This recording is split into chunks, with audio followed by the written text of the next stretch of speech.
এবার আসলো ক্ষমা চাওয়ার দোয়া, হাত তুলে দোয়া করা দিন রাত। জায়গা নিজের মতো বাছাই করে নেবেন, মন্তব্য করবেন না কারো প্রতি।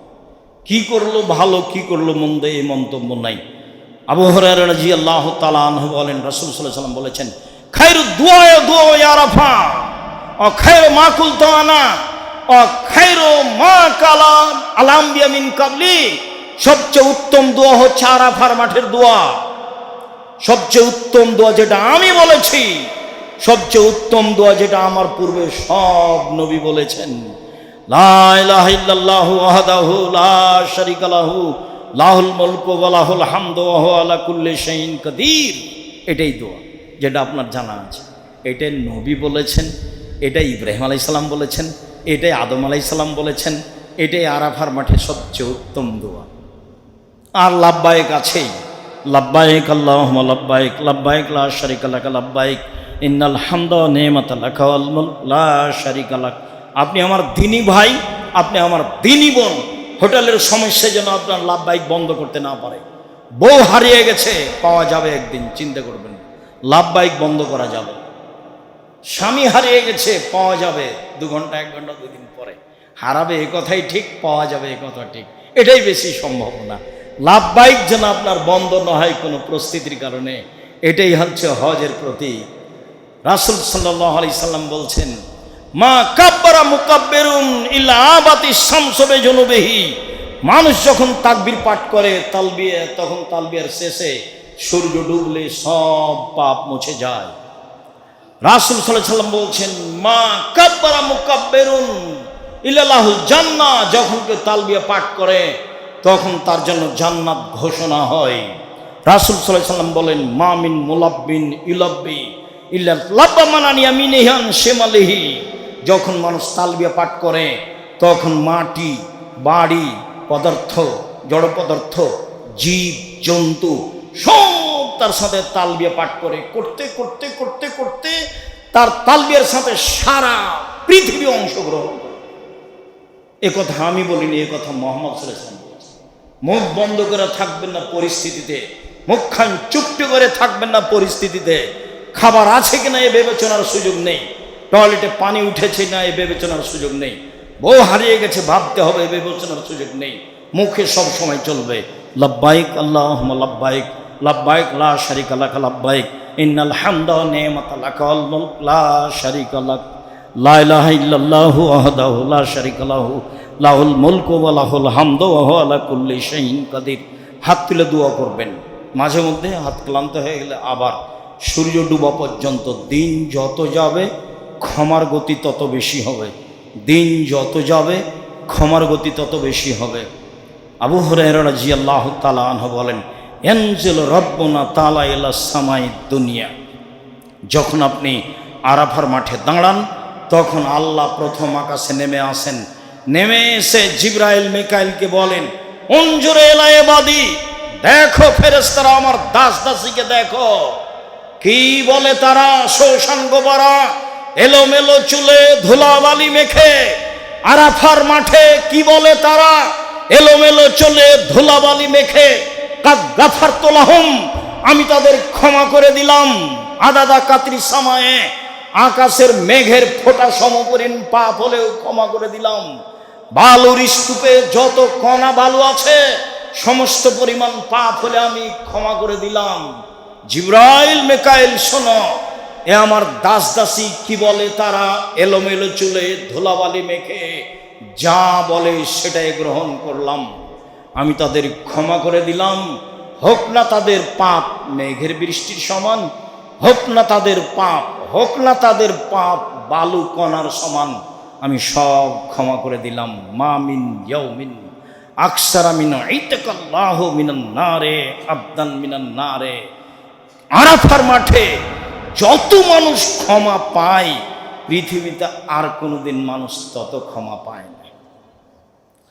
যখন রাসূল সাল্লাল্লাহু আলাইহি সাল্লাম বললেন যে আল আমালুস সালিহু ফিহিন্না আহাব্বু ইলাল্লাহি মিন হাজিল আইয়াম, যুলহিজ্জার 10 তারিখের নেকি আল্লাহর কাছে যত প্রিয়,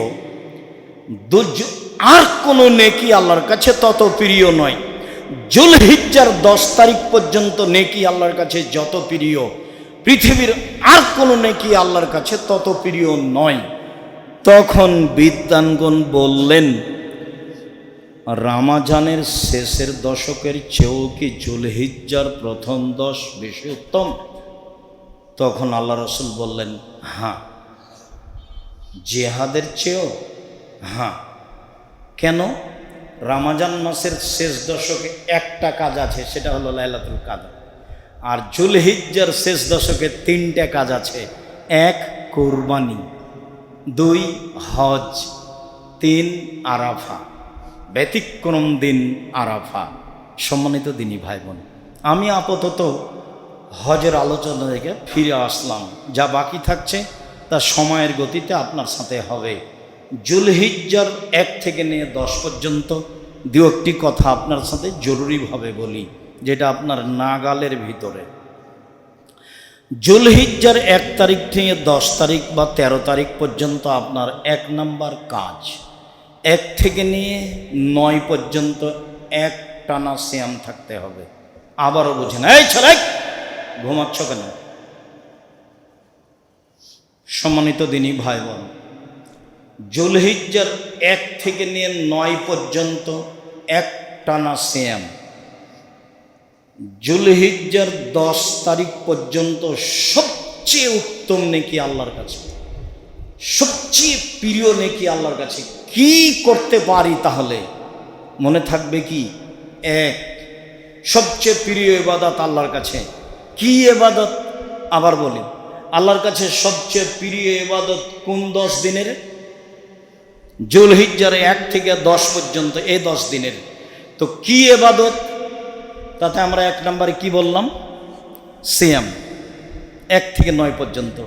2 কুরবানি। মনে রাখবেন, কুরবানিকে অত সাধারণ ভাবিয়েন না। যেসবগুলো আল্লাহকে সন্তুষ্ট করার বড় বড় মাধ্যম রয়েছে দুনিয়াতে, তার একটা বড় মাধ্যম কুরবানি। আমরা চাঁপাইনবাবগঞ্জের মানুষ, একটা পরিবারে 3-4টা কুরবানি দেয়, এটা আমাদের জানা ছিল না, খালি হাদিসে পড়েছি। আপনাদের বেড়াইতে এসে দেখছি যে একটা মানুষ একাধিক কুরবানি দেয়। খুব ভালো কথা, খুব খুশি হলাম। যে পরিমাণে আফসোস আছে সেই পরিমাণে আনন্দ আছে। আফসোসও এই পরিমাণই আছে বা তার চেয়ে বেশি। আফসোস আপনার উপরে, আমার এর চেয়ে বেশি আছে। ভালো কথা, একাধিক কুরবানি দেন। কেননা জুলহিজ্জার 1 থেকে নিয়ে 10 পর্যন্ত দ্বিতীয় বড় আমল কি? কুরবানি। আল্লাহ রসুল জিজ্ঞাসা করা হলো, সবচেয়ে গুরুত্বপূর্ণ কোন হজটি? বলে, যেখানে বেশি কুরবানি আছে আর বেশি তালবিয়া আছে। কুরবানি আপনি স্বাভাবিক কাজ মনে করিয়েন না, যদি চুপ ফরজ নয়। কুরবানি দিয়ে আল্লাহকে সন্তুষ্ট করা যায়। কুরবানি কুরব থেকে নির্গত আছে। আদম থেকে নিয়ে কিয়ামত পর্যন্ত কুরবানি চালু থাকবে মানুষের সমাজে, ছিল, থাকবে। আমাদের কুরবানি, ইব্রাহিম আলাইহিস সালামের কুরবানি, যা গত জুমায় চিনাদিতে বিস্তারিত বলেছি, আপনার মনে আছে। আপনি আল্লাহকে সন্তুষ্ট করার জন্য একাধিক কুরবানি দিন, সেটাই ভালো। আমরা শুধু ভাগে দিতাম, ভাগেটা আমার খুব মনে আছে। আমার আব্বা কৃষক মানুষ, ভাগে কুরবানি দিতেন, এটা আমার লম্বা সময় ধরে মনে আছে। আর আমি যেদিন থেকে মাঠে নেমেছি 90 সাল থেকে, সেদিন আমি ভাগে কুরবানি না করেছি। সে যে যাই বলুক, এভাবে বলছে মানুষে। কে বলেছে 7 ভাগে কুরবানি চলবে না? এরপরে আমি বলছি 7 ভাগে কুরবানি দিয়েন, 1 ভাগেই দেন। আমি 90 সাল থেকে নিয়ে 97 সাল থেকে নিয়ে 97 সাল থেকে নিয়ে এখন পর্যন্ত আমার বড় বড় আলেমদের সাথে বৈঠক হয়। খালি 12 জন মুফতি আছে জামিয়া সালাফে ফতোয়া বিভাগে, দেশ বিদেশের, যাদের বেতন প্রায় 1 লক্ষ টাকা, 80,000 টাকা, 60,000 টাকা। 12 জন মুফতি আমার সামনে বসে, দেশ বিদেশের বড় বড় আলেম তারা। তার সাথে আমি বৈঠক করে আসছি 97 সাল থেকে। 16 সাল থেকে তাদের সাথে বৈঠক করে আসছি। এই লম্বা সময়ের মধ্যে একটা গরুতে 7টা পরিবার অংশগ্রহণ করবে এমন হাদিস আমি অবগত হতে পারি না।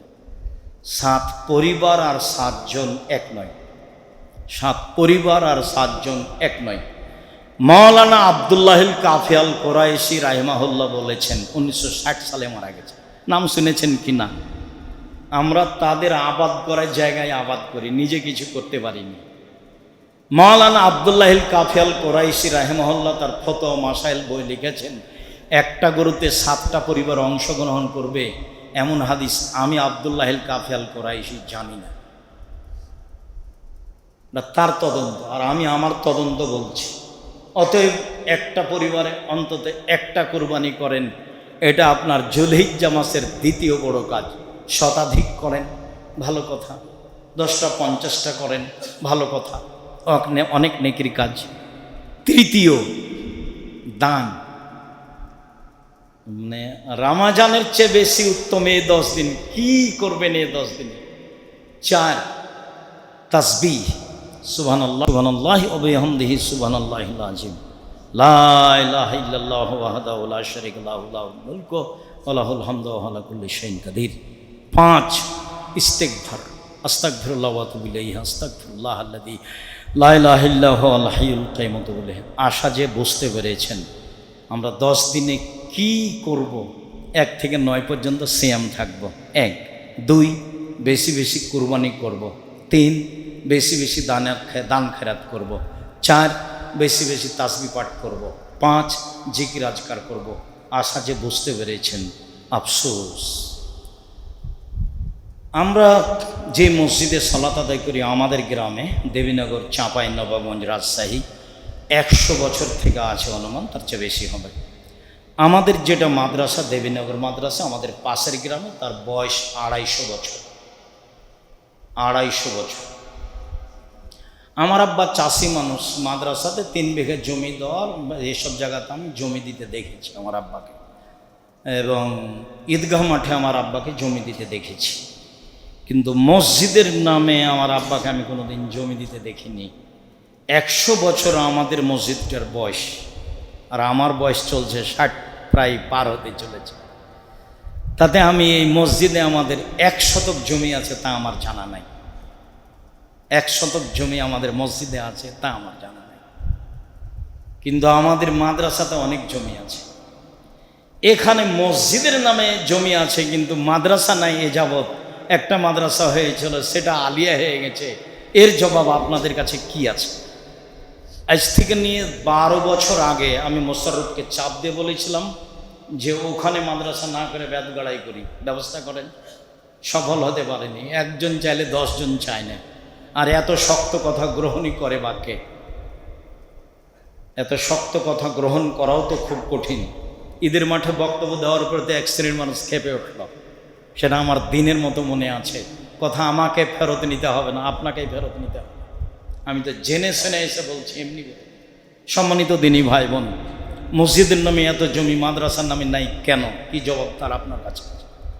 মাদ্রাসা নেই কেন? আপনি মনে করেন এই মসজিদে যত টাকা আছে আপনি মাদ্রাসা লাগাতে পারবেন? মসজিদের টাকা সবচেয়ে উত্তম, এটা নিচের দিকে নিয়ে যাওয়া যাবে না। নিচেরটা উপর দিকে নিয়ে যাওয়া যায়, কিন্তু উপরেরটা নিচে নিয়ে যাওয়া যাবে না। এইসব জমি জায়গা কি করবেন? 20 বছর 50 বছর পরে এইসব জমি জায়গা হারিয়ে যাবে। দলীয় 10 কোটি মানুষ বিক্রি করে দেবে, সেদিন আপনি টিকাতে পারবেন না। মাদ্রাসা করেননি কেন? মাদ্রাসা নেই কেন? কি জবাব আছে আপনার কাছে? কি জবাব আছে আপনার আব্বার কাছে?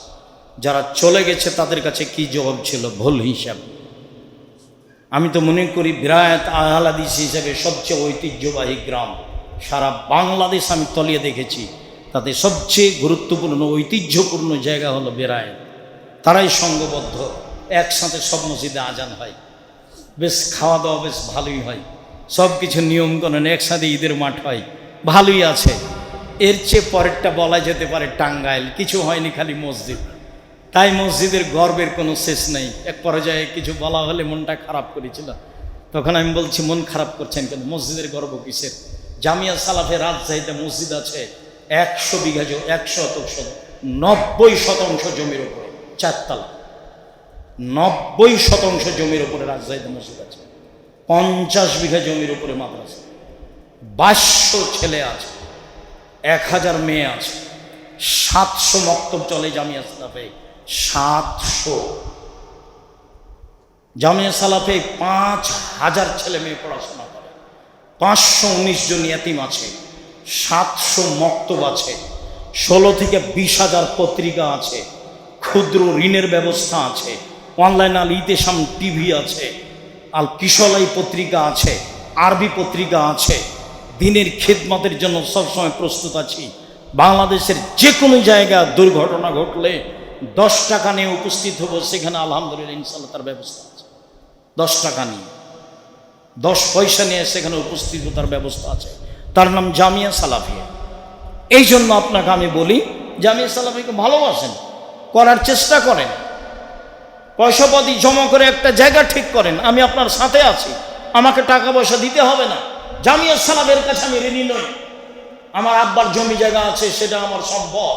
আপনি বুঝতে পারেন না 90 সাল থেকে আমি কেন বলে আসি, কেউ যদি বলতে পারে আব্দুর রাজ্জাক সাহেবকে আমি পথ খরচ দিয়েছিলাম, প্রমাণ হয়ে গেলে আমি জাতির সামনে বক্তব্য দেব না। জাতির কাছে পয়সা চাওয়া তো বহু দূরের কথা, নিজের পরিবারের জন্য জাতির কাছে পয়সা চাওয়া তো বহু দূরের কথা। কেউ যদি বলে দিতে পারে আব্দুর রাজ্জাক সাহেব একদিন আমার কাছে পথ খরচ চেয়েছিল, আমি জিন্দেগিতে কোনদিন বক্তব্য দিব না। আমার মনে বড় সাহস আছে, আমি দিন প্রচারের জন্য প্রতিষ্ঠান গড়তে পেরেছি, পারবো ইনশাআল্লাহ। বাংলাদেশের সর্ববৃহৎ প্রতিষ্ঠান জামিয়া সালাফিয়া, শিরক মুক্ত প্রতিষ্ঠান জামিয়া সালাফিয়া, বিদআত মুক্ত প্রতিষ্ঠান জামিয়া সালাফিয়া, দল মুক্ত প্রতিষ্ঠান জামিয়া সালাফিয়া, সংগঠন মুক্ত প্রতিষ্ঠান জামিয়া সালাফিয়া, হিংসা মুক্ত প্রতিষ্ঠান জামিয়া সালাফিয়া, দেশের সর্ববৃহৎ প্রতিষ্ঠান জামিয়া সালাফিয়া। দিন প্রচারের জন্য যা আপনি চাইবেন সব ব্যবস্থা আল্লাহ করে দিয়েছে। এখানে অসহায় মানুষের ব্যবস্থা করেছে। এখানে 519 জন ইয়াতিম আছে, 519 জন। পয়সা আমি দিই, আমি তো ব্যবসা করি না। পয়সা আপনি দেন, বেরায়তের লোক দেয়, আরো দেশবাসী দেয়। সরকারি অনুদানে জামিয়া সালাফে চলে না, বৈদেশিক সহযোগিতা দিয়ে জামিয়া সালাফে চলে না, কোনো বৃত্তশালী দিয়ে জামিয়া সালাফে চলে না। আপনার মতো সাধারণ মানুষের সহযোগিতা দিয়ে আল্লাহর বিশেষ রহমতে জামিয়া সালাফে চলে। মর্মে আপনার কাছে আমার আন্তরিক বিনীত অনুরোধ, খুতবার শেষে এসে জরুরি অনুরোধ, আপনি চেষ্টা করেন একটা মাদ্রাসা গড়ার আল্লাহর হস্তে, যেভাবে সম্ভব। সহজ হয় কিনা দেখেন, আমি আপনার পাশে থাকার চেষ্টা করব ইনশাআল্লাহ। দ্বিতীয়, আপনি জামিয়া সালাফের সাথে থাকবেন 10 টাকা হলেও, এটা আমার অনুরোধ। পতিতালয়ের মহিলা যদি কুকুরকে পান করে জান্নাত পেতে পারে, জামিয়া সালাফে 10 টাকা দান করলে আপনি জান্নাত পাবেন ইনশাআল্লাহ। আমার দৃঢ়তা কাজ করে। আমি জামিয়া সালাফের কাছে ঋণী নই, কাজেই এই দৃঢ়তা আমার ভিতরে কাজ করে। আর প্রতিষ্ঠান গড়তে পয়সা খরচ করেন, মসজিদের পিছনে এভাবে পয়সা খরচ করে ভালো পর্যায়ে পৌঁছানো যাবে না। টাকা তো মাশাআল্লাহ আছে, কাজে লাগাতে পারেন না কেন? লাগান, যারা দায়িত্বশীল আছেন তারা লাগান। আল্লাহ আমাদের যারা মারা গেছে, তুমি তাদের আস্বাদে যে প্রথম পাথরটা মারবেন আল্লাহ আকবার বলে, এই পুরো সময়টা আপনার তালবিয়ে চলবে। হোটেলের টয়লেটে পানি উঠে আছে কিনা বিবেচনা করা হবে না। ঢাকায় কত ঘন্টা পরে বিমান আমার এসেছে বিবেচনা থাক। 3 দিন পরে হলেও জিদ্দে যাব ইনশাআল্লাহ, এটা দৃঢ়তা রাখেন। হজে বের হয়েছি, ঢাকা বিমানবন্দরে এমনিতেই পড়ে থাকবো কেন? ব্যবসা বাণিজ্য করেন তো, পড়ে থাকা অভ্যাস নেই? আমি তো পারি আলহামদুলিল্লাহ। আপনি আমার চেয়ে বেশি পারেন বলে আমার ধারণা। জিদ্দা বিমানবন্দরে নেমে বলছে গাড়ি নেই, ওরা আগামীকাল সকাল গাড়ি পাওয়া যাবে, আর এখন রাত 8টা বাজে। দুশ্চিন্তা ভোগ করিয়েন না। মানুষের বেঁচে থাকার জন্য 3টে জিনিস লাগে: 1 খাবার, 2 পেশাব পায়খানা, 3 একটু থাকার জায়গা। যেখানে পড়ে আছেন সেখানে আপনাকে কেউ বের করে দিবে না। আপনি হজ করতে গেছেন মানে সবাই জানে আপনি আল্লাহর মেহমান, ওরা এটা খুব জানে। সম্মানিত দিনী ভাই বোন, বলছিলাম এহরাম মানে চুল তোলা যাবে না, কাটা যাবে না। এহরাম মানে নখ কাটা যাবে না। এহরাম মানে গায়ে আতর লাগানো যাবে না। এহরাম মানে মাথা ও মুখ ঢাকা যাবে না পুরুষ মানুষ যে কোনো মূল্যে। এহরাম মানে কোনো মানুষের জন্য প্রাণী শিকার করা যাবে না। এহরাম মানে স্ত্রীর সাথে মজাক করা যাবে না। এহরাম মানে স্ত্রী মিলনে যাওয়া যাবে না, গেলে হজ বাতিল হবে, আবার সামনে বছর করতে হবে। এখানে জরিমানা নেই। এই জন্য মহিলাদের জন্য জরুরি, বাড়িতে যখন বের হবে ঢাকা বিমানবন্দর যাওয়ার আগেই আঠালো কিছু চুলে দিয়ে চুলটা শক্ত করে নেবে, যাতে করে এইরকমভাবে যখন তখন মাথার চুল খুলে গোসল করা না লাগে। এহরাম শেষ হবে তখন গোসল করতে, গোসল করাও যদি লাগে তাহলে সামান্য একটু ভিজলেই হলো, চুল উঠে না যেন, আপনি তুলতে পাবেন না, এমনিতে উঠে যায় না যেন, এ ব্যাপার আপনার চেষ্টা থাকতে হবে। নখ কাটতে পাবেন না, মুখ ঢাকতে পাবেন না, জরুরি বিধান। সম্মানিত দিনী ভাই বোন, বুঝিয়ে আমল করবো ইনশাআল্লাহ। আল্লাহুম্মা সাল্লি আলা।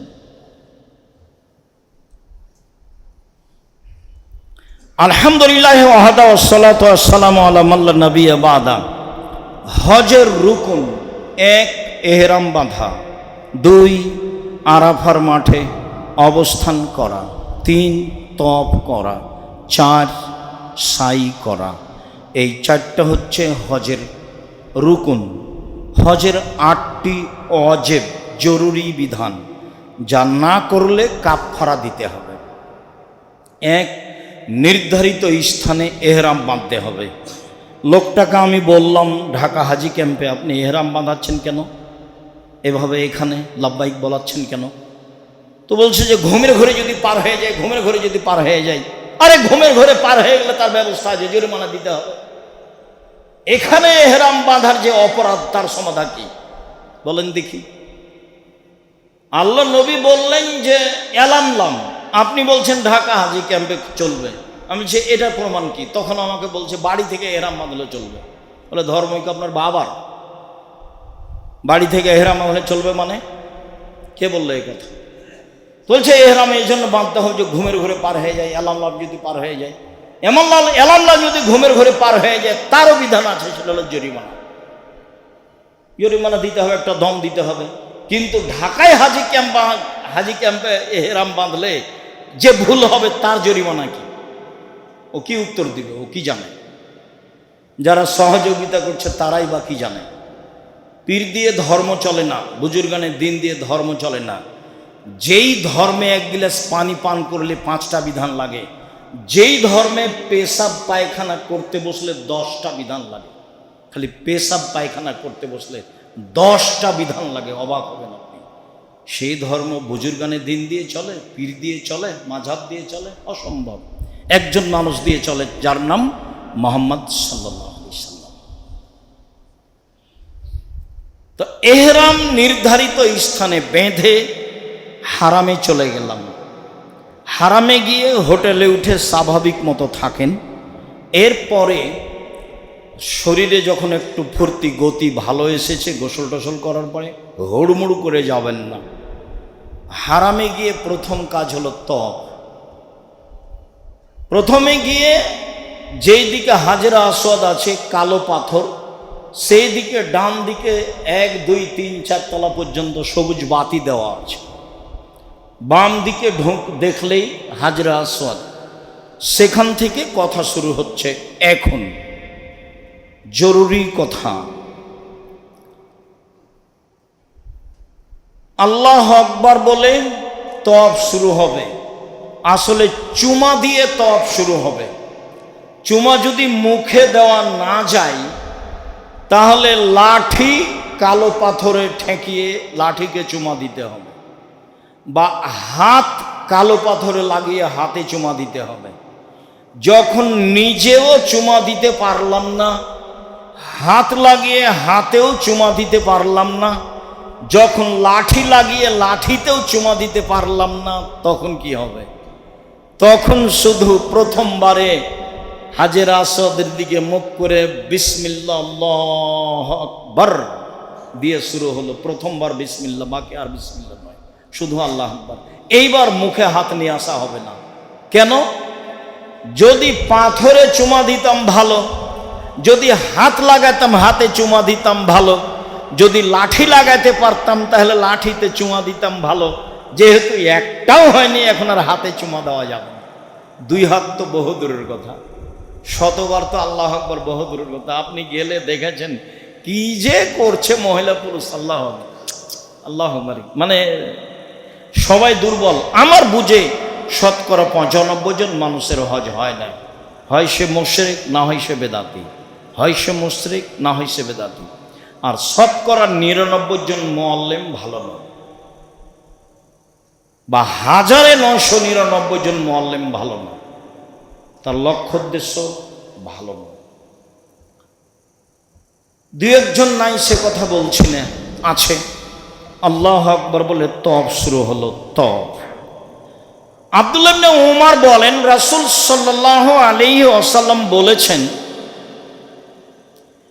যে মান তাফা বিহাযাল বাইত কানা কাইতরে রাকাবাতিন, কেউ যদি বাইতুল্লাহ তওয়াফ করে তাহলে একজন গোলাম আজাদের সমান নেকি হবে। আমরা তো দেশে গোলাম নাই, দাস দাসী নাই, কাজে এটা বুঝি না।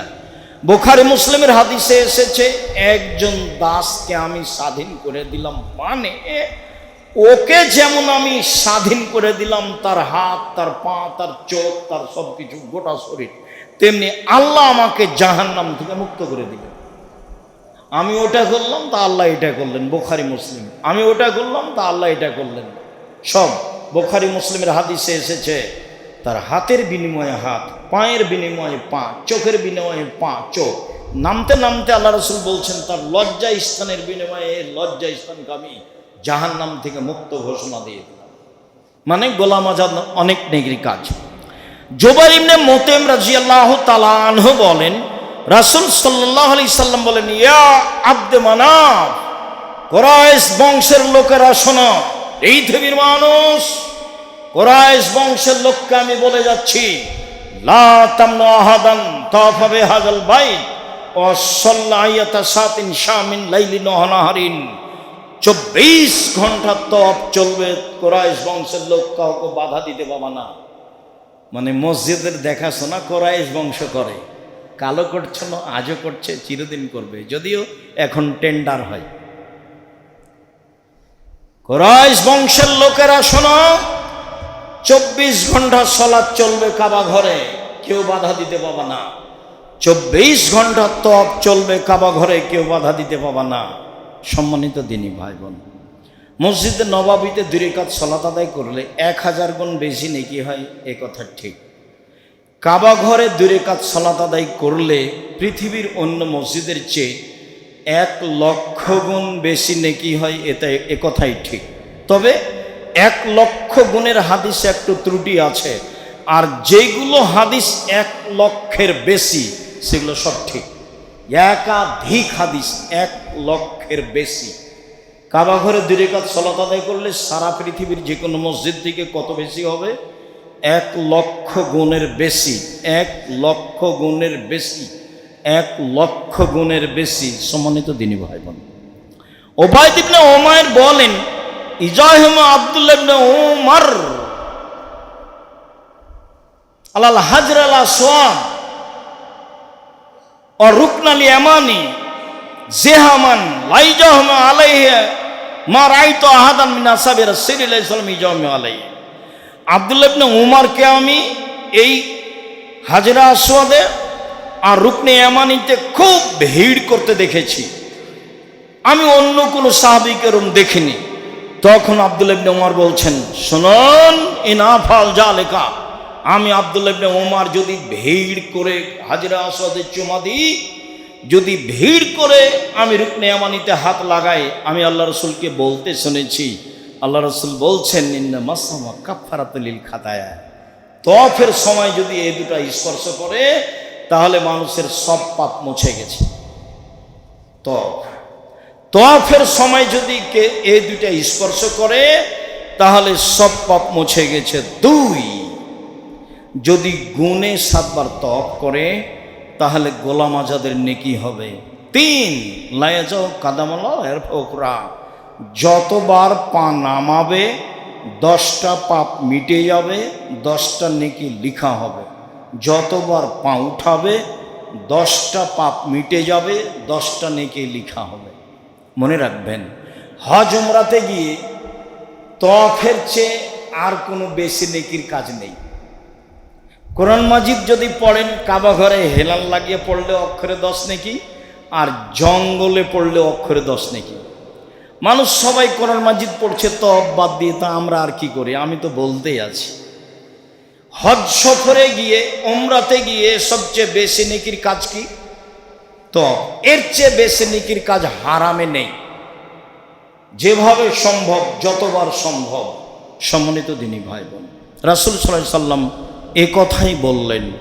তো যখন রুকনে আসওয়াদে যাবেন তখন রব্বানা আতিনা ফিদ দুনিয়া হাসনাতাও, যখন রুকনে ইয়ামানিতে যাবেন মানে আসওয়াদের আগে রব্বানা আতিনা ফিদ দুনিয়া হাসনাতাও ওয়া ফিল আখিরাতি হাসনাতাও ওয়া কিনা আযাবান নার। হাজরে আসওয়াদ, রাসূল সাল্লাল্লাহু আলাইহি সাল্লাম বলেন নাজালাল হাজরুল আসওয়াদ মিনাল জান্নাতে কানা আসাদ্দ বেয়াজান ফাসাওয়াদাতু খাতায়া বানি আদম। হাজরে আসওয়াদ যখন জান্নাত থেকে নেমে আসে, নামানো হয়, তখন ও ছিল দুধের চেয়ে সাদা। আদম সন্তানের পাপ তাকে কালো করেছে, আদম সন্তানের পাপ তাকে কালো করেছে। তা ছিল দুধের চেয়ে সাদা, আদম সন্তানের পাপ তাকে কালো করেছে।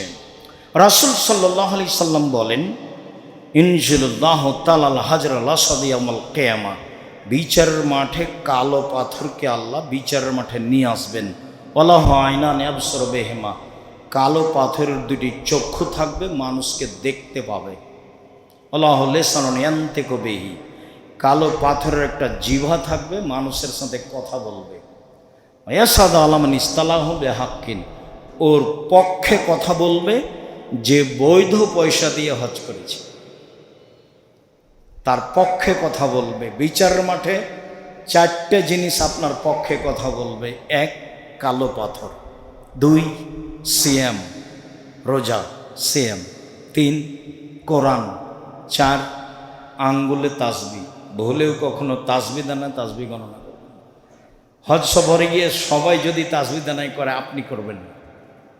সম্মানিত দিনী ভাই বোন, হাজরে আসওয়াদ, হাজরে আসওয়াদের ওই চক্ষু থাকবে, বিচারের মাঠে মানুষের সাথে কথা বলবে। হাজরে আসওয়াদের একটি জিহ্বা থাকবে, বিচারের মাঠে মানুষের পক্ষে কথা বলবে।